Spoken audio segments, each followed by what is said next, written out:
ማይናማር ዓለምን ጉድ ያስባሉ የኢንዱስትሪ ፓርኮች ነበሯት። እነዚህ የኢንዱስትሪ ፓርኮች ዋና ስራቸው ደግሞ ልብስ ሰፍቶ መሸጥ አሊያም ማሽን ማምረት አይደለም፣ በዓለም ዙሪያ ከሚገኙ ሰዎች ገንዘብን ማጭበርበር እንጂ። የሚወጡ ቁጥሮች ይለያዩ እንጂ በእነዚህ ኢንዱስትሪ ፓርኮች ምክንያት በደቡብ ምስራቅ እስያ ብቻ ከ43 ቢሊዮን ዶላር በላይ ተጭበርብሯል። በአንድ ወቅት በማይናማር የሚገኙ ኢትዮጵያውያን ጉዳይ የሚዲያዎች ከፍተኛ መነጋገሪያ ነበር።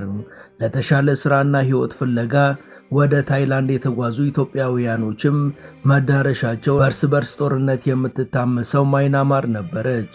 የተሻለ ህይወት ያለሙት ወጣቶች የገጠማቸው ግን በተቃራኒው ረሃብና እስር፣ ግድያና ባርነት ነበር። በማይናማር የማጭበርበሪያ ፓርኮች ውስጥ ራሳቸውን ያገኙት ወጣቶች በመላው ዓለም ከሚገኙ ሰዎች በኢንተርኔት ገንዘብ እንዲያጭበረብሩ ይገደዱ ነበር። ከ60 የተለያዩ ሀገራት የመጡ ከ100 ሺህ በላይ ወጣቶች በእነዚህ የማጭበርበር ኢንዱስትሪ ፓርኮች ውስጥ እንደነበሩ ይታመናል። ይህ የማጭበርበር ኢንዱስትሪ አሁንም ያልቆመ ሲሆን ኢትዮጵያውያንም አሁንም ወደዛ እየተጓዙ ይገኛሉ።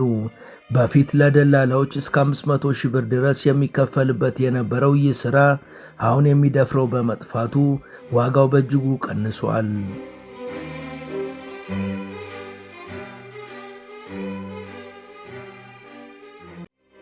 ሙሉ ታሪኩን በመሿለኪያ ቲዩብ ያገኙታል።